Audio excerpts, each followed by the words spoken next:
So yun nga po mga kaparokya, buena manong araw po ito para sa isa sa pananghaliang programa dito sa bansa, ang Bulaga. Bakit kanyo mga kaparokya? Sapagkat gumawa na naman po ng panibagong record ang pananghaliang programa ng Iconic Trio na kung saan ay nakakuha po sila ng mataas na ads para sa taong 2026.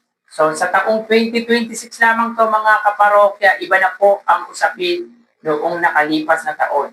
So magpo-focus po tayo sa taong 2026 para sa dalawang pananghaliang programa. So yun nga po mga kaparokya, di lang po yan. Sa single gap ay mataas din po ang nakuwang ads ng Eat Bulaga para sa taong 2026 for the first time in 2026 mga kaparokya. Pero bago natin talakayin yan mga kaparokya at bago natin umpisahan ang online viewership ng dalawang noontime shows, kung bago lamang po kayo sa aking channel at kung gusto niyo po ng ganitong klaseng content, ay makikiusap po ko sa inyo na pakisubscribe ang aking YouTube channel. Paki-like and share nyo na rin sa gayon ay mas dumami pa po makapanood ng mga ina-upload po natin video araw-araw.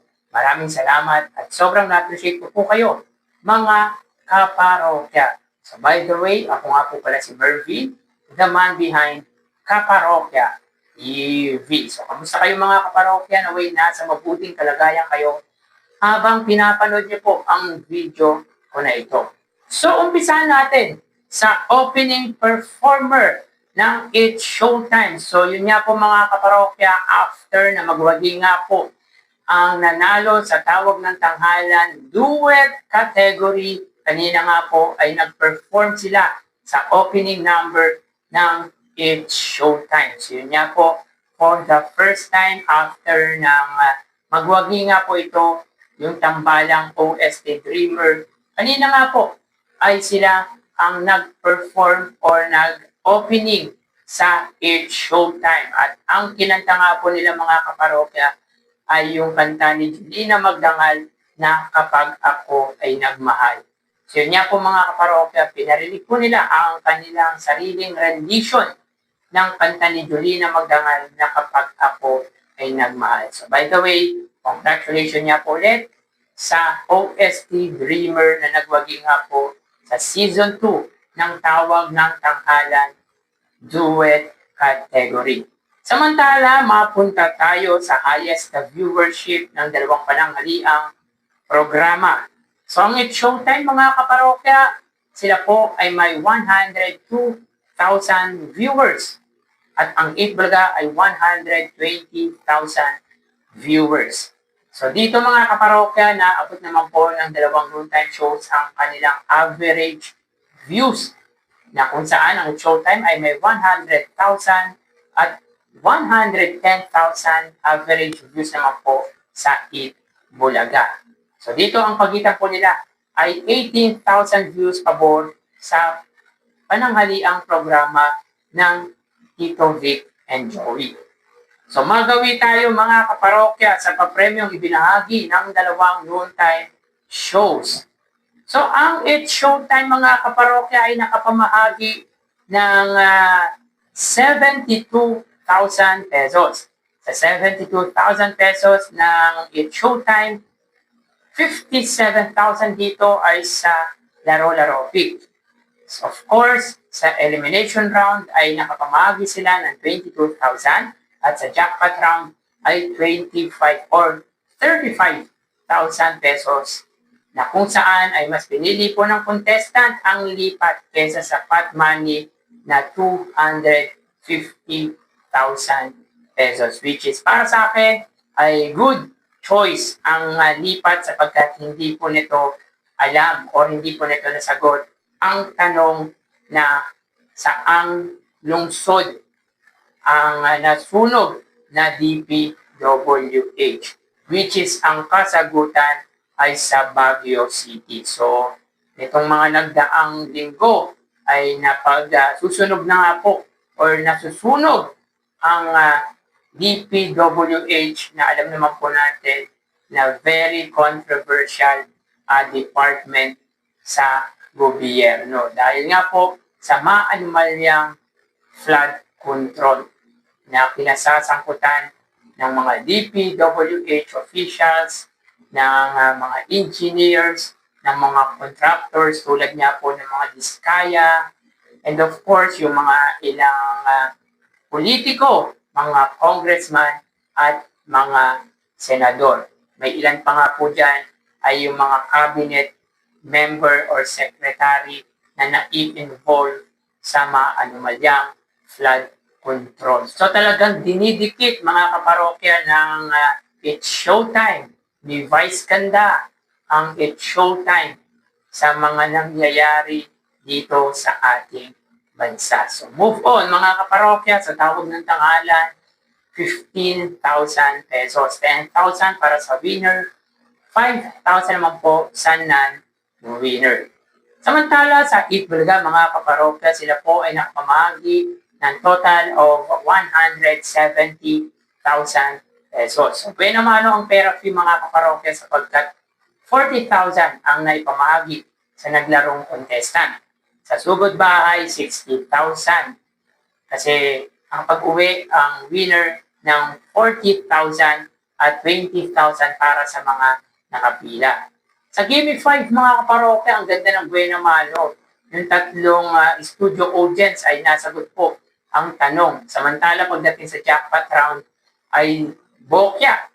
Dahilan kung bakit 45,000 pesos lamang po ang naiuwi sa segment ng Gimme 5. At sa The Crowns Open, 25,000 pesos. So makikita ninyo mga parokya sa monitor na 5,000 ang isang contestant at 10,000 naman po ang isa pang contestant. Na kung saan ay na-double the money nito ang 10,000 pesos na naging 20,000 pesos. So 25,000 para po sa The Crowns Open. So ulitin po natin, meron pong 72,000 ang It's Showtime at 170,000 naman po sa Itbulaga. So pagdating sa pamimigay ng papremyo, lamang or angat nga po dito ang Itbulaga. Pero pag kinumbahin po natin ang papremyo ng dalawang noontime shows, they got a total of 242,000 pesos. Yan po ang prizes given ng dalawang noontime show. So magawi tayo sa ads na lumabas sa Itbulaga. So sila po ay merong 32 TV ads.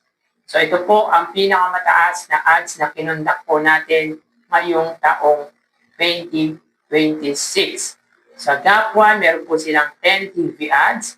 Sa GAP 2, meron po silang 12 TV ads. So ito po ang pinakamataas na ads para sa single GAP ng Itbulaga. At sa GAP 3, meron po silang 10 TV ads with a total of 32 TV ads. So again, ito po ang pinakamataas na advertisement na lumabas sa Itbulaga ngayong taong 2026.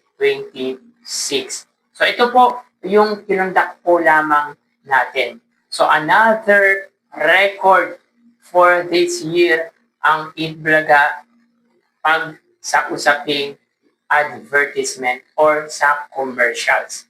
So hindi na po masama mga kaparokya ang lumalabas na commercial sa Itbulaga. Nga lang mga kaparokya, pagdating sa sponsors ay hindi pa rin po nagbabago ang sponsors na meron ang sugod bahay.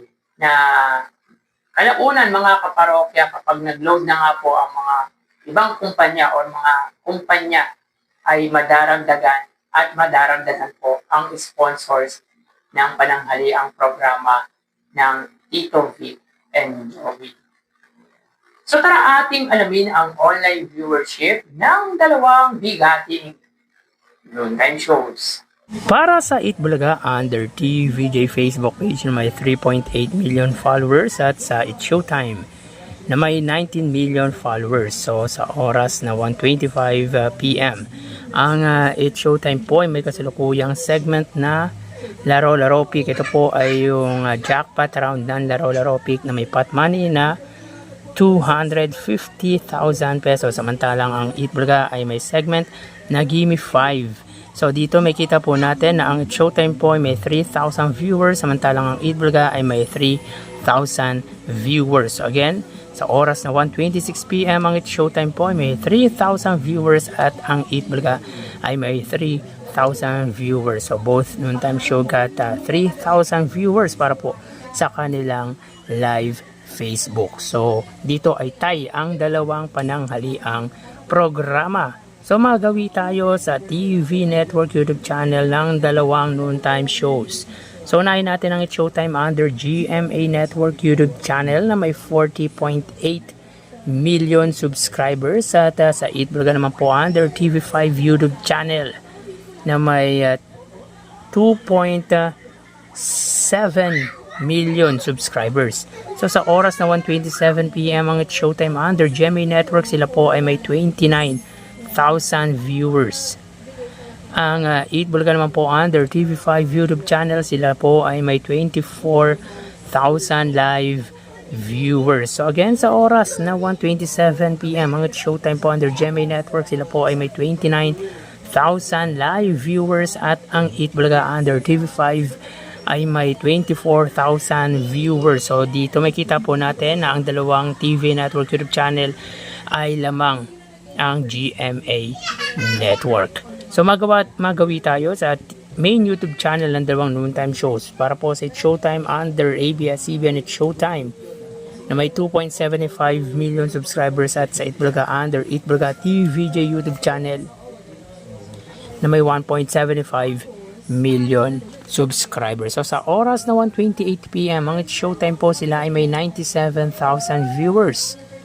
Ang Eat Bulaga naman po, sila ay may 109,000 live viewers. So again, sa oras na 1:28 PM ang It's Showtime, sila po ay may 97,000 viewers at ang Eat Bulaga naman po ay may 109,000 live viewers. So bali, ang total na nakuha ng dalawang noontime shows ay ang total na nakuha ng dalawang noontime shows para po sa It's Showtime, sila po ay may 129,000 viewers at 136,000 total views naman po sa Eat Bulaga. So sa Facebook Live, meron po silang tig 3,000 viewers, sa TV Network YouTube channel 29,000, sa GMA 24,000 naman po sa TV5 at sa main YouTube channel 97,000, sa It's Showtime 109,000 naman po sa Eat Bulaga. So again, 129,000 total views ang nakuha ng It's Showtime, 136,000 total views naman po